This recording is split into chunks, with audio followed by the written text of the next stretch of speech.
चलिए, good morning बच्चों। आज हम पढ़ेंगे हिंदी व्याकरण। व्याकरण में पाठ 5 है संज्ञा। हमारा टॉपिक क्या है? संज्ञा।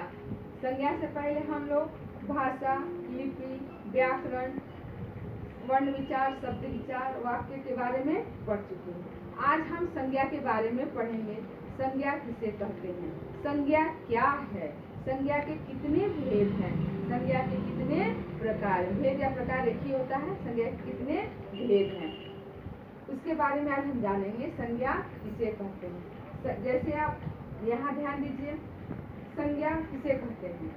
किसी व्यक्ति, वस्तु, स्थान, प्राणी, भाव, गुण तथा अवस्था के नाम को संज्ञा कहते हैं।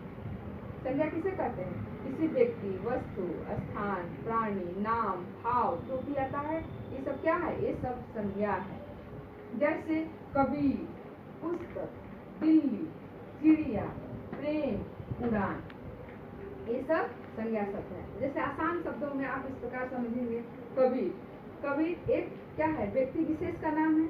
कबीर का नाम आते ही आपके सामने कबीर के बारे में आ जाते हैं कि हाँ, कबीर के बारे में बात हो रही है। कबीर नाम के और भी व्यक्ति आपके भी आसपास होंगे। जैसे आपके किसी दोस्त का ही नाम कबीर है, तो उसके नाम से ही तो आप जानते हैं कि ये हमारा दोस्त है, कबीर है। एक व्यक्ति विशेष के बारे में पता चल रहा है। जैसे दिल्ली, दिल्ली क्या है? हमारे देश की राजधानी है, एक स्थान है। एक स्थान विशेष हो गया, वस्तु विशेष यहाँ पर है।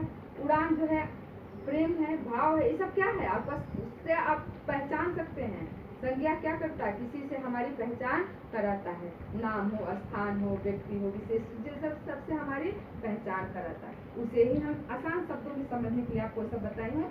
उसे ही हम क्या करते हैं? संज्ञा कहते हैं। चलिए, अब आगे हम देखेंगे संज्ञा के कितने भेद हैं या संज्ञा के कितने प्रकार हैं। संज्ञा के 3 भेद होते हैं या संज्ञा के 3 प्रकार होते हैं। कौन कौन से हैं संज्ञा के प्रकार? पहला है जातिवाचक, व्यक्तिवाचक संज्ञा। पहला कौन सा है? व्यक्तिवाचक संज्ञा। दूसरा है जातिवाचक संज्ञा और तीसरा है भाववाचक संज्ञा। अब पहला हम देखिए व्यक्तिवाचक संज्ञा किसे कहते हैं, इस पर हम प्रकाश डालेंगे। ध्यान से आप सुनिएगा। व्यक्तिवाचक संज्ञा किसे कहते हैं? जिस संज्ञा शब्द से किसी व्यक्ति, वस्तु या स्थान विशेष का बोध हो, उसे हम व्यक्तिवाचक संज्ञा कहते हैं। जैसे अर्जुन, मोहन, गीता, कुरान, आगरा आदि। यहाँ पर दिया है ना, अर्जुन, मोहन, गीता, कुरान, आगरा आदि। आगरा शब्द आते ही आपके सामने क्या हो रहा है? आगरा के जो है बारे में, स्थान के बारे में पता चल रहा है। आगरा में ताजमहल है, वो भी आपके ध्यान में आ जाएगा। आगरा किस लिए प्रसिद्ध है? एक विशेषता के लिए प्रसिद्ध है, ताजमहल के लिए प्रसिद्ध है, तो उसकी विशेषता आ रहा है। स्थान के बारे में कुरान, कुरान क्या है? ये जो है मुस्लिमों का जो है प्रसिद्ध ग्रंथ है। इस्लाम का ये प्रसिद्ध ग्रंथ है, विशेष है उन लोगों के लिए। उसी प्रकार गीता भी क्या है? हिंदुओं का एक विशेष ग्रंथ है। इस प्रकार जो है ये सब व्यक्तिवाचक के अंतर्गत आते हैं। इससे हमें लगता है कि ये व्यक्तिवाचक संज्ञा है।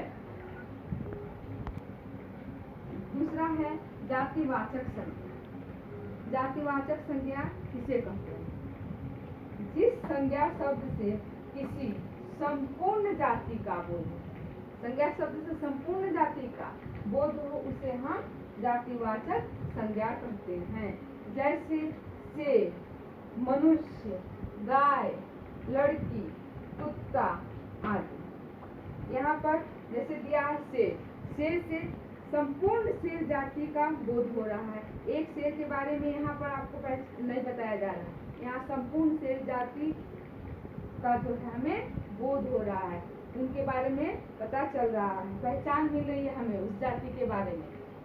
और दिया है मनुष्य, मनुष्य से क्या है? मनुष्य की जाति का पहचान मिल रहा है हमें। इसी प्रकार गाय है, गाय शब्द से भी एक गाय के बारे में यहाँ बात नहीं हो रहा, गाय की जातियों के बारे में हो रहा। यहाँ पर जातिवाचक संज्ञा में क्या होता है? हमें जो है जाति के पूरे जो है जाति के बारे में जो पहचान मिलती है, उसे हम जातिवाचक संज्ञा कहते हैं। जातिवाचक संज्ञा आप समझ गए। अब जातिवाचक संज्ञा के दो भेद किए गए। ये दो भेद कौन कौन से हैं? पहला है समुदायवाचक, दूसरा है द्रव्यवाचक। अब समुदायवाचक संज्ञा किसे कहते हैं? जिस संज्ञा शब्द से किसी समूह, समुदाय, मेला, झुंड, भीड़, सेना आदि का बोध होता है, उसे हमें समुदायवाचक संज्ञा कहते हैं। जैसे यहाँ दिया है भीड़, सभा, कक्षा, गुलदस्ता, सेना आदि। भीड़ में एक आदमी से भीड़ नहीं हो सकती है, ज्यादा लोग जब इकट्ठे होते हैं तभी तो भीड़ होती है। कक्षा में भी कोई एक बच्चा नहीं पढ़ता है, उसमें भी ढेर सारे बच्चे रहते हैं। तो जहाँ समूह यानी ज्यादा लोगों के बारे में पता चले, वहाँ जो है समुदायवाचक संज्ञा होता है। दूसरा है द्रव्यवाचक। द्रव्यवाचक किसे कहते हैं? जिस संज्ञा शब्द से किसी द्रव्य, पदार्थ या धातु का बोध, उसे हम द्रव्यवाचक संज्ञा कहते हैं। जैसे सोना, चांदी, चावल, गेहूं, तेल, घी आदि, ये सब क्या है? ये द्रव्यवाचक संज्ञा है। अब जो है तीसरा है भाववाचक संज्ञा। भाववाचक संज्ञा किसे कहते हैं? जिस संज्ञा शब्द से किसी गुण, भाव या दशा का बोध हो, उसे हम भाववाचक संज्ञा कहते हैं। जैसे मित्रता, बचपन, अच्छाई, खेल आदि। यहाँ मित्रता, हम मित्र से जो है, मित्रता शब्द आते ही मित्रता किस प्रकार निभानी चाहिए, ये भाव आपके मन में आ जा रहा है।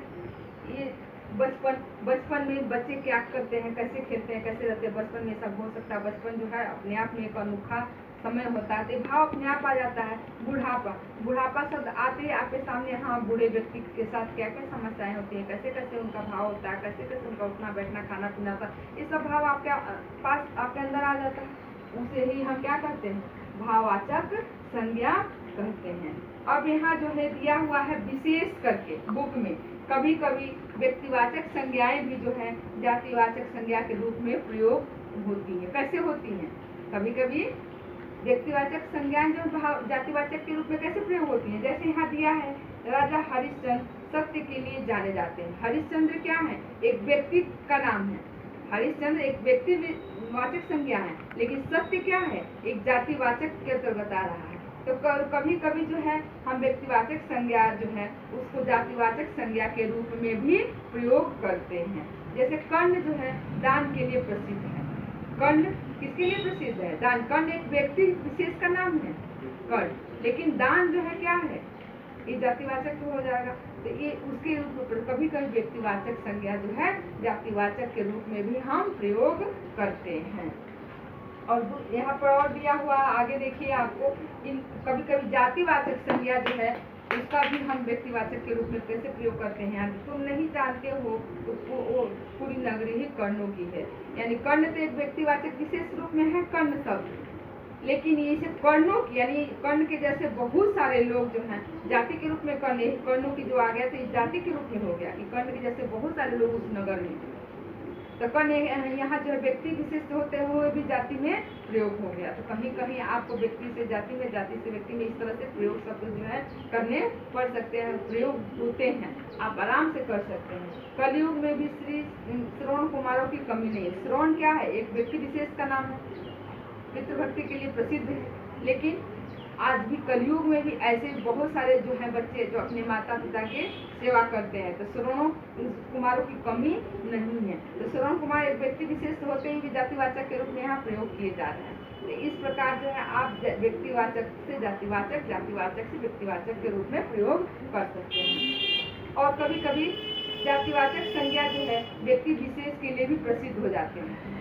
जातिवाचक संज्ञा शब्द है लेकिन एक व्यक्ति विशेष के लिए प्रसिद्ध हो जा रहा है। जैसे यहाँ दिया है मदर। मदर शब्द क्या है? जातिवाचक शब्द है। माताएं जो है सब जाति के अंतर्गत आ जाती हैं, लेकिन मदर टेरेसा, टेरेसा एक नाम है व्यक्ति विशेष का, लेकिन कहीं आप देखेंगे कहीं कहीं जो है जातिवाचक संज्ञा व्यक्ति विशेष के लिए भी प्रयोग होता है। मदर शब्द मदर टेरेसा के लिए प्रयोग हुआ है।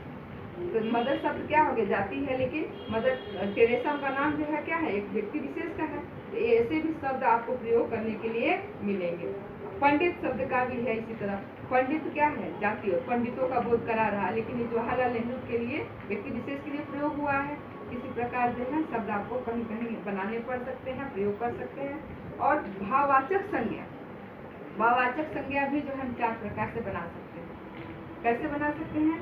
4 प्रकार के शब्दों से हम बनाते हैं, जातिवाचक संज्ञा से, क्रिया से, सर्वनाम से और विशेषण से। जातिवाचक संज्ञा से भाववाचक संज्ञा आप कैसे बनाएंगे?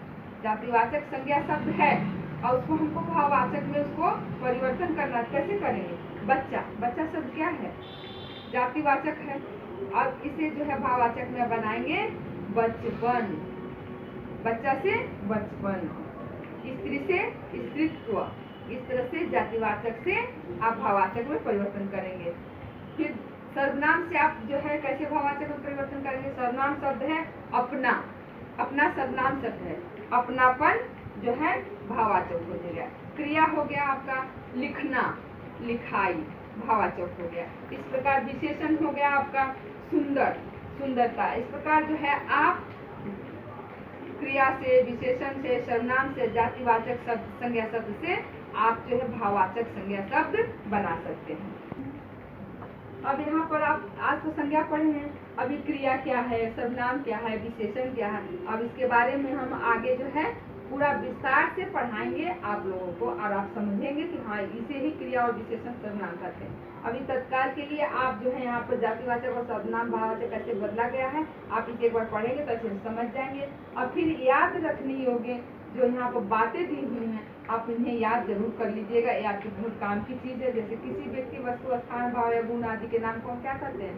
संज्ञा करते हैं। किसी व्यक्ति विशेष, वस्तु, स्थान के नाम को हम क्या करते हैं? व्यक्तिवाचक कहते हैं।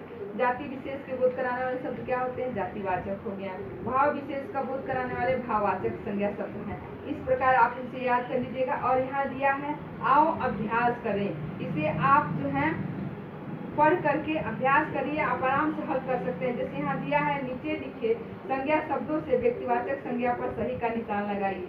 तो यहाँ 4 शब्द दिया है, बनारस, कमरा, सुंदरता और शेर। तो इसमें जो है व्यक्तिवाचक शब्द क्या होगा आपका? बनारस होगा।